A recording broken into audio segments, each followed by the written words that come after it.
Praise God. ఈరోజు మెనెహెము జీవిత చరిత్ర గురించి చూసుకుందాం. పరిశుద్ధ గ్రంథంలో మెనెహెము జీవిత చరిత్ర వివరాలు 2వ రాజుల గ్రంథం 15వ అధ్యాయం 14 నుంచి 22 వచనాల్లో వివరించబడింది. ఈయన ఇశ్రాయేలు ఉత్తర రాజ్యానికి 16వ రాజుగా పరిపాలించాడు. ఈయన 10 సంవత్సరాలు పరిపాలన సాగించాడు. ఎన్ని సంవత్సరాలు? 10 సంవత్సరాలు పరిపాలన సాగించాడు.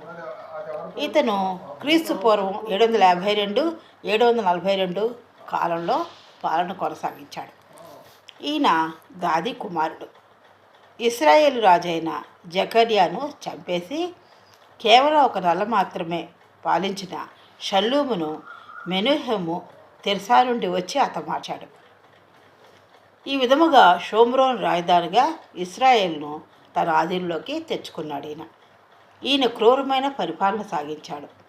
మెనెహెము తనను రాజుగా అంగీకరించని తిప్పా పట్టణంపై మరియు దాని పరిసర ప్రాంతాలపై దాడి చేశాడు.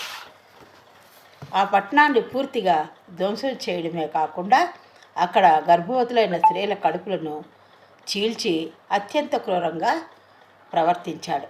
మొదటి రాజైన యెరోబోము చేసిన విగ్రహారాధన పాపాలను విడిచిపెట్టకుండా యెహోవా దృష్టికి ఇతను నిరంతరం కీడు చేస్తూనే వచ్చాడు. ఆ కీడుని కొనసాగిస్తూనే వచ్చి యెహోవా దృష్టికి ఇతను నిరంతరం కీడు చేస్తూనే వచ్చాడనమాట. తర్వాత అస్సిరియా రాజుకు కప్పం చెల్లింపు. ఇతని కాలంలో అస్సిరియా రాజైన పూలు అంటే తిగ్లత్ పిలేసెరు దేశంపైకి దండెత్తి వచ్చాడు. తన రాజరికాన్ని కాపాడుకోవడానికి మెనెహెమును అతనికి 1000 తులాల వెండిని అంటే అతనికి 1000 తులాల వెండిని సుమారు 34,000 కిలోల వెండి కప్పంగా చెల్లించేందుకు సంధి చేసుకున్నాడు. ఈ భారీ మొత్తాన్ని వసూలు చేయడానికి ఇశ్రాయేలులోని ధనవంతులైన ప్రతి వ్యక్తిపై 50 షెకెళ్ల వెండి చొప్పున బలవంతపు పన్ను విధించాడు.